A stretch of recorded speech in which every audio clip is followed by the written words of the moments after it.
Good afternoon, Ghana. It's 12 o'clock. Time to reach for mobile water. Mobile water, unique in every way. Citi Prime News at 12 midday. Update you on all the running stories and connect you to the newsmakers. Citi News.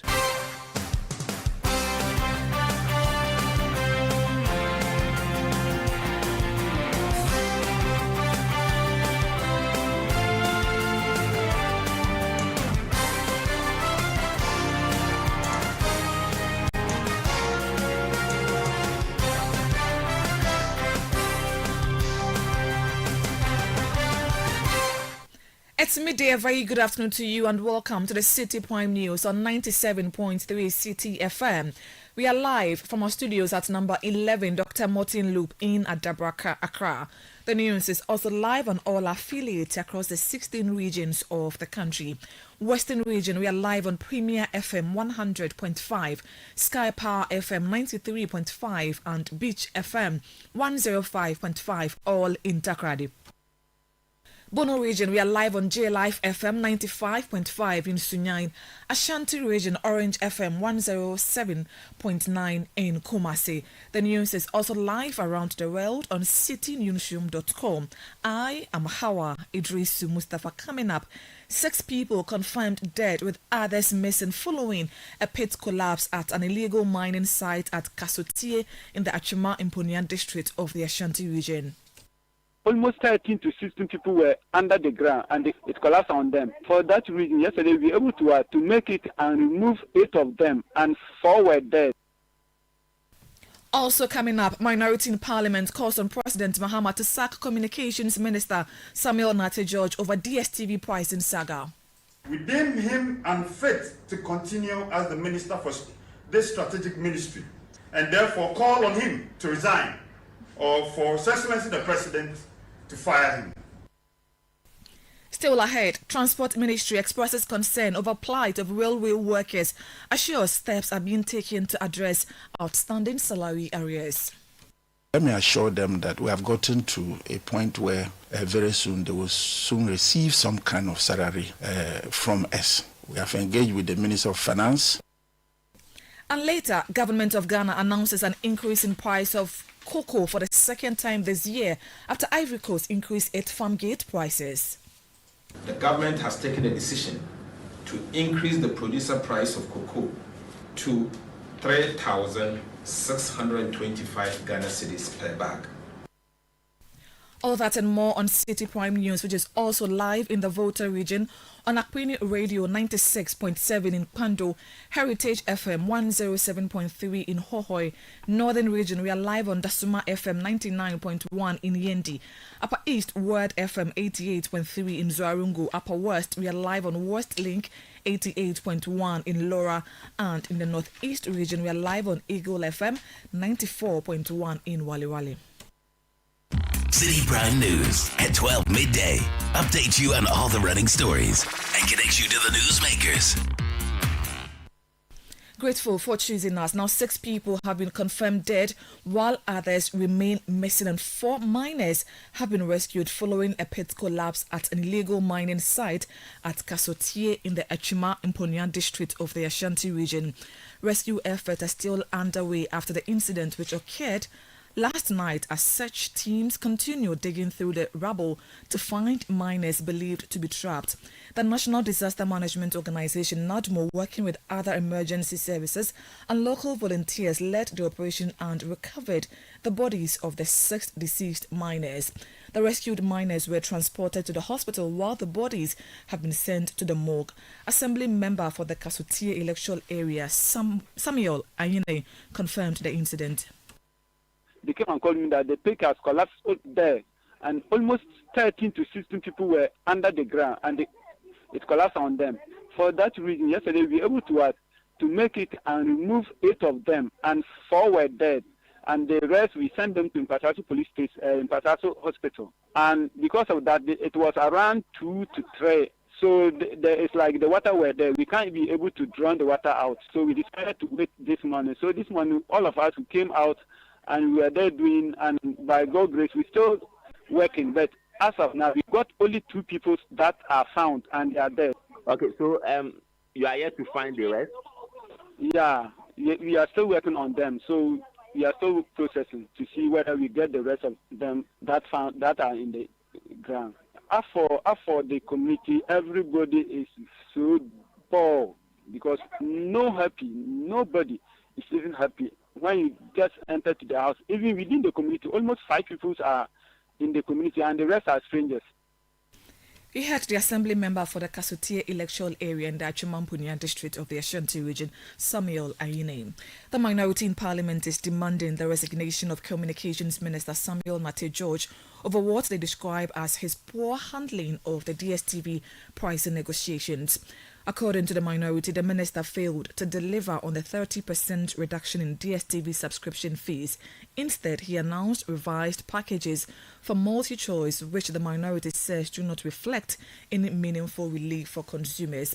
Deputy Ranking Member on the Communications Committee, Charles Oredu, addressed a press conference earlier today accusing the minister of misleading the public and calling for his immediate resignation or for the president to relieve him of his duties.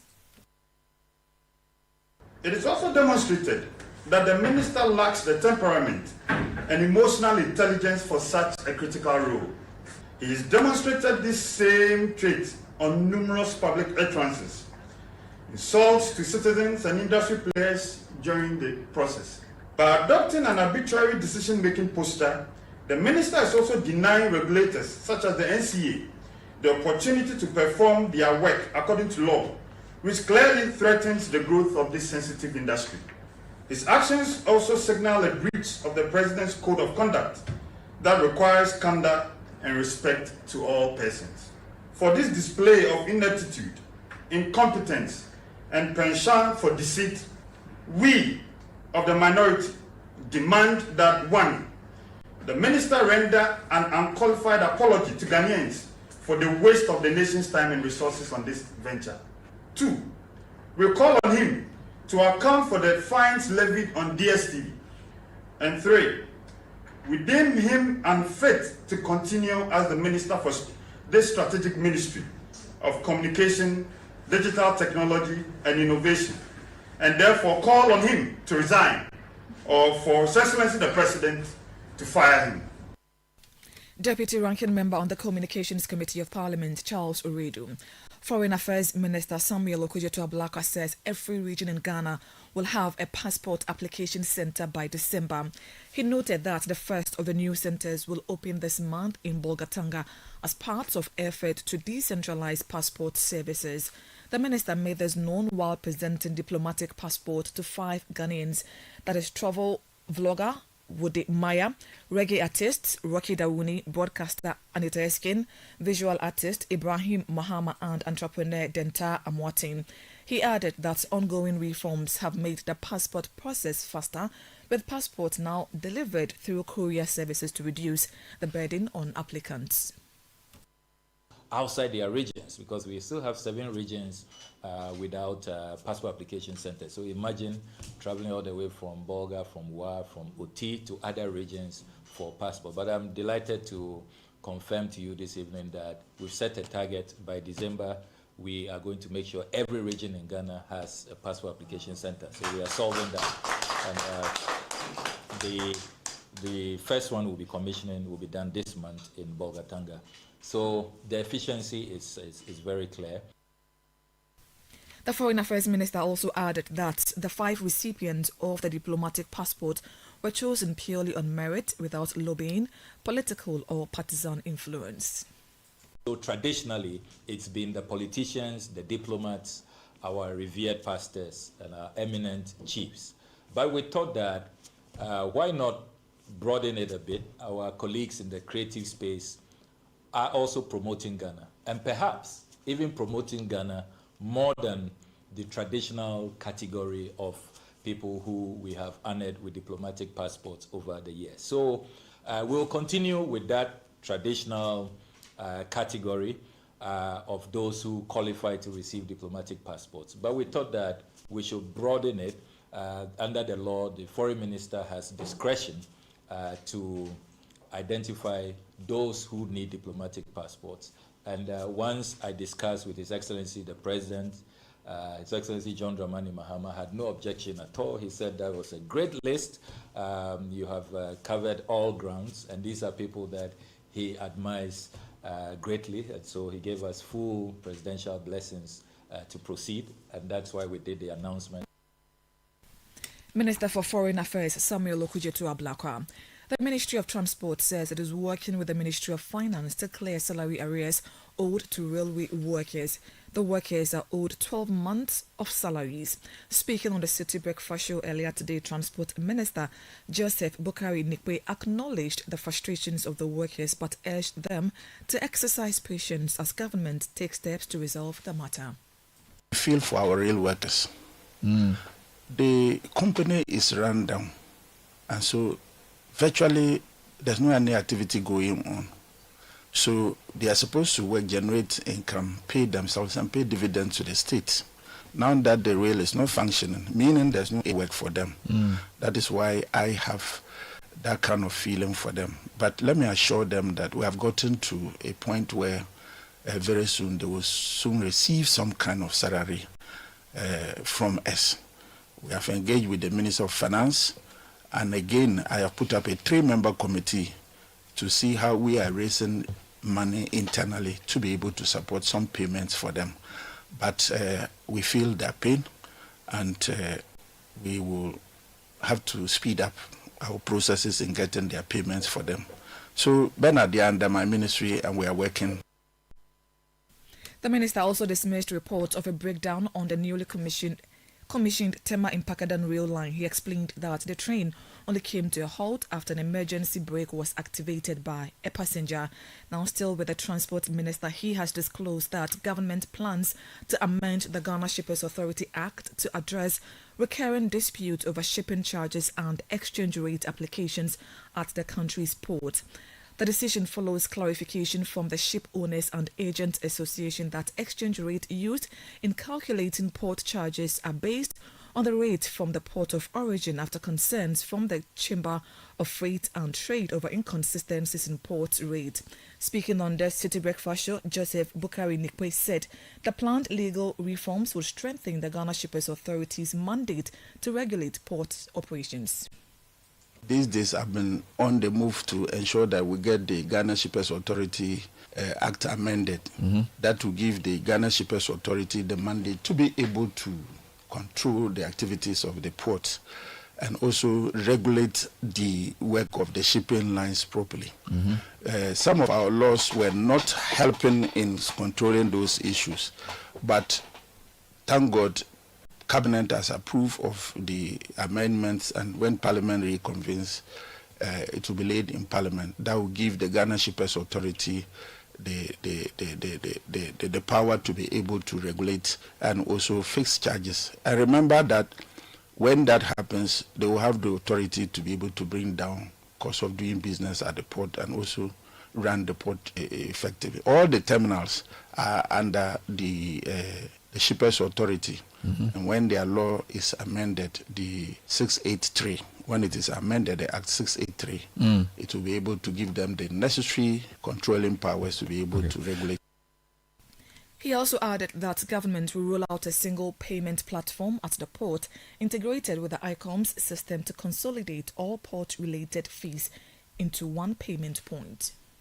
The ICOMS that is operated by the SEPS or the customs runs under the Ministry of Finance. However, we at the Ghana Ports and Harbours Authority, Ghana Maritime Authority, and Ghana Shippers Authority, we are looking at integrating our systems with the ICOMS so that we'll have a single payment point. And anybody who wants to do business at the port will have a one-stop payment, so that if you have to pay services to Shippers Authority, the Maritime Authority, and then the Ghana Ports and Harbours Authority, you have a one-stop payment point which will be integrated with the ICOMS and facilitate movement quickly. And so that lies under the Ministry of Finance, that is the customs. You heard the Minister for Transport, Joseph Bukari Nikwe. Let's now hear from the Railway Workers Union, who say it will not accept any assurances from the Minister until there is tangible evidence that the outstanding salaries have been paid. The union says it is looking forward to meaningful engagement from both the Labour Commission and the Ministry of Transport between now and October 8. Since there's a ruling from the Commission that they should engage us so that we have a payment plan, we look for that. We look forward for that there should be engagement. They should call us.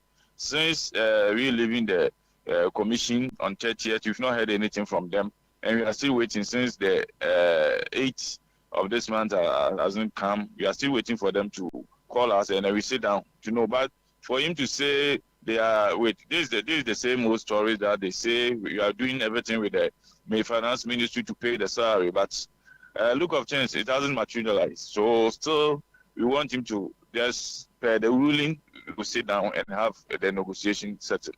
And that means the Honorable is not respecting the ruling from the Commission, or the Ministry is not respecting the ruling. Then that means we will also go back to the Commission and activate our intentions. General Secretary of the Railway Workers Union, Benjamin Isuman. This is still the Citi Prime News on 97.3 Citi FM.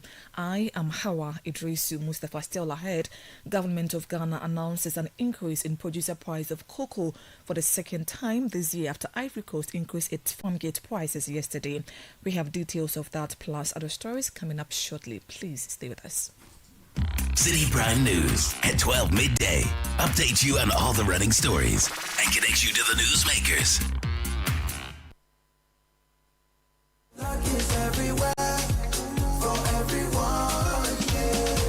The winning season is back, but this time I am collecting the wins like jollof at a wedding. The luckiest season 3 is here. Your chance to flip your luck, or maybe your bank account too. 2 easy ways to join. Dial *712#. Hit 1 to buy for you, or 2 to gift a friend. Feeling lucky? Pick 1 for a random number, or hit 2 to choose your own. Pay with mobile money. Done. You're in. Or go to the luckiestafrica.com, click community tickets, choose your number, or let the system do so for you. You can buy a ticket for your boo or your favorite barber. Pay with Momo or card if you're abroad.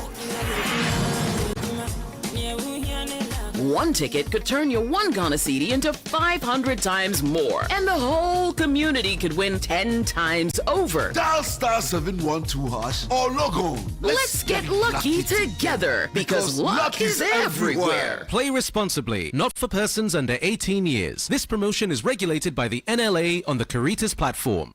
Citi Prime News at 12 midday. Update you on all the running stories and connect you to the newsmakers. Yeah, welcome back. The Coalition of Unpaid Nurses and Midwives staged a protest this morning to demand the payment of salary arrears. According to the group, more than 7,000 nurses and midwives have worked for 9 to 10 months without pay, despite being recruited through official government processes. Convener of the coalition, Stephen Kojo Techia, told Citi News they expect urgent action from government to address the situation.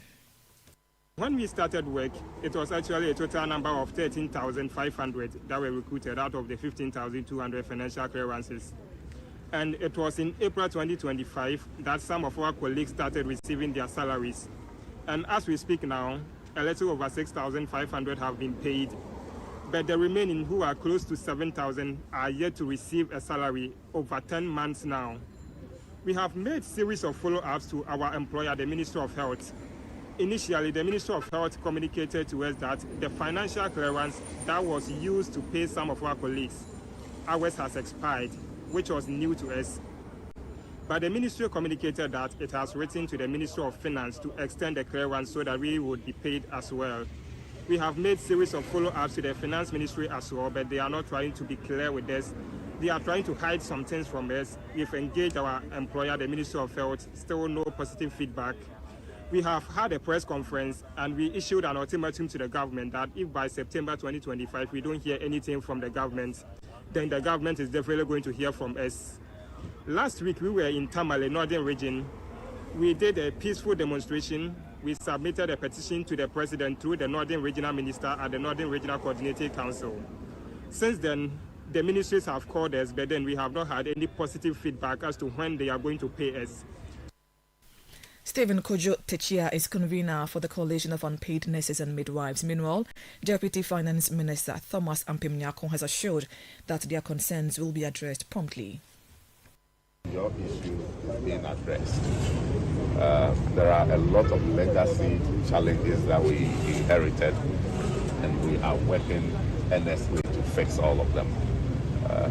In the next month or so, the Finance Minister will be in Parliament to present a new budget. Issues of health, workers who have not been paid, not just you. There are even some doctors and others are seriously being considered, and you are going to receive your salary. We appreciate the work that you do for Ghana, and I'm sorry for those of you who are not even well, but have had to walk all the way to here, to this place, to present this petition. It will be given the needed urgent attention, as you have stated, and you hear back from us. Deputy Finance Minister Thomas Ampem Nyako. Let's go on the phone lines and speak to my colleague Samuel Akom, who has been following the protesters. Sammy, good afternoon to you. Thank you so much for your time. We just heard from the Deputy Finance Minister showing that their concerns will be addressed. We understand the group then petitioned the Health Minister as well. What did the Health Minister say? Right, thank you, Hawa. So right from the Finance Ministry, the group came to the Health Ministry where they presented a petition to the Health Minister, and the demand is the same, that government should, as a matter of urgency, ensure that the payment of 10 months in arrears is made, because they struggle to go to work, they struggle to eat, they struggle for transport fares, and among some other issues. And the Minister assured that he will be working with the Finance Ministry to resolve the issue. And so this is what the Minister said. We appreciate the challenges you are going through, but we as a Ministry of Health will continue to work closely with the Ministry of Finance until all of you are paid. And so I have heard a lot of you screaming when. With the greatest of respect, allow me to get back to my colleague, the Minister for Finance. Let's put our heads together so that we can give you the final, deadline. I do not want to stand here and give you a time, let's say next week, and when it's not being fulfilled, it will be construed as we have also, disappointed. Kwabena Mintakando is Health Minister. My colleague Sami is still on the line. Sami, 2 assurances from 2 sector ministers. Was that enough for the striking nurses? However, clearly that was not enough for the protesters. And as you heard in the audio, as the minister was engaging them, they were saying, give us timelines, we won't agree and all. So clearly they are not really happy. What they are saying is that they've received these assurances from the start of the year up until now. And so now the only thing that will make them satisfied is to wake up one morning to see that you have received an alert in payment of your arrears to enable them go about their duties, because they say they are health professionals. How do they go to their hospital? That is what they say. How do they go to the hospitals and encourage patients to take 3 square meals, but they themselves are unable to even afford a 2 square meal a day? And so the only thing that will get them to be satisfied is to wake up one morning to see that their monies have been paid. Very well, grateful for your time. Samuel Akoma is my colleague here at Citi FM. Now, the Ghana Education Service has interdicted a teacher at Okaja Krom Senior High School in the Oti region after he was caught having sexual intercourse with a student. A video circulating on social media shows the teacher in a compromising position with a student in what appears to be an office on the school premises. Head of the Ghana Education Service Public Relations Unit, Daniel Fenye, said the matter is under investigation for the necessary disciplinary action to be taken. We have interdicted the teacher in question. In fact, at the moment, the information we have is that he is a science teacher in the school, even the head of the department, and also the SLC patron of the school. These are preliminary information that we have received, and so we have first interdicted him, and then secondly, we have also prohibited him from stepping foot on the school premises. Currently, he's undergoing, or let me say the video is undergoing strong investigations at the Regional Education Directorate, and we expect that in the next coming days they will be done with the investigations. Then the Ghana Education Service will dish out punishment as per the code of conduct guiding the noble profession. He added that steps are being taken to provide support for the student at the center of the case.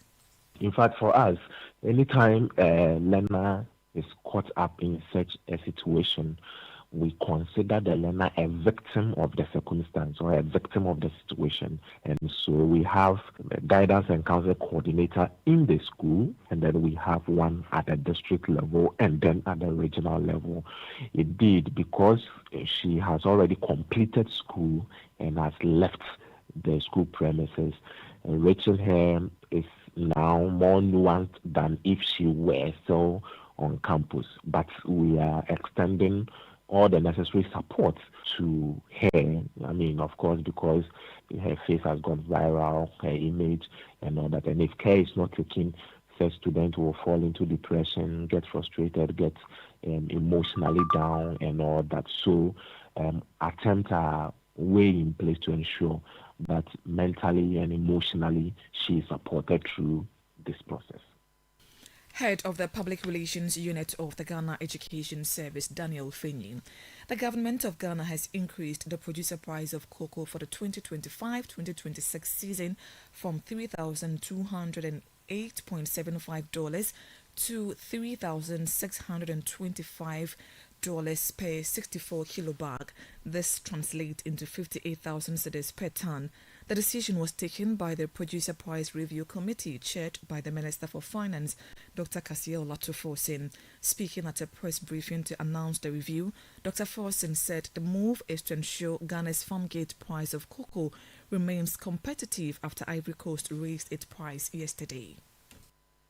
This announcement, as we informed you, was based on a forecast of world market price and a forecast of a certain exchange rate.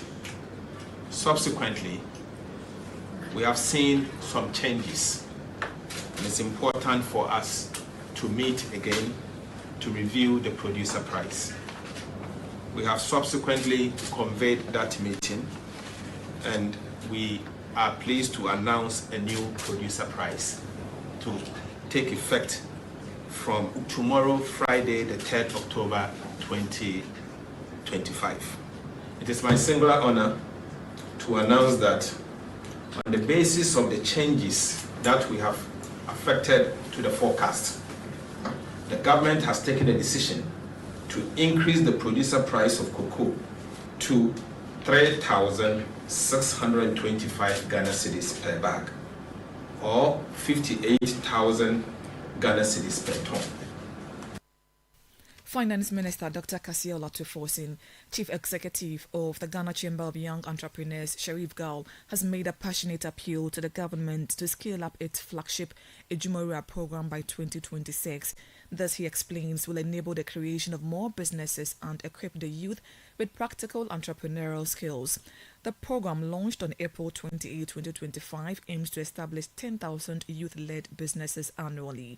Speaking at the matriculation and onboarding ceremony of the Ejumorua program, Mr. Gal commended the government for its transparency in selecting the first cohort of beneficiaries. Your presence here today is not just ceremonial. It is an indication that youth economic empowerment is of highest interest to you and the President. And so we are happy to have you here.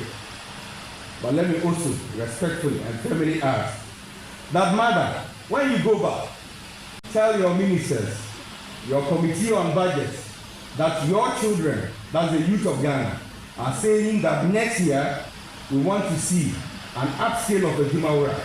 We want to see an upscale of National Entrepreneurship and Innovation Program. So in the 2026 national budget, we are watching. Why am I saying this, Mother? The young people are very interested in what you are doing. The interest is growing, and we are looking up to you and the government. So we want to see a lot of good things coming out next year. You heard Chief Executive of the Ghana Chamber of Young Entrepreneurs, Sharif Gaul, ending today's edition of the City Prime News, which has been live from our studios in Adabraka in Accra. Please log on to citynewsroom.com for more stories. I am Hawa Idris.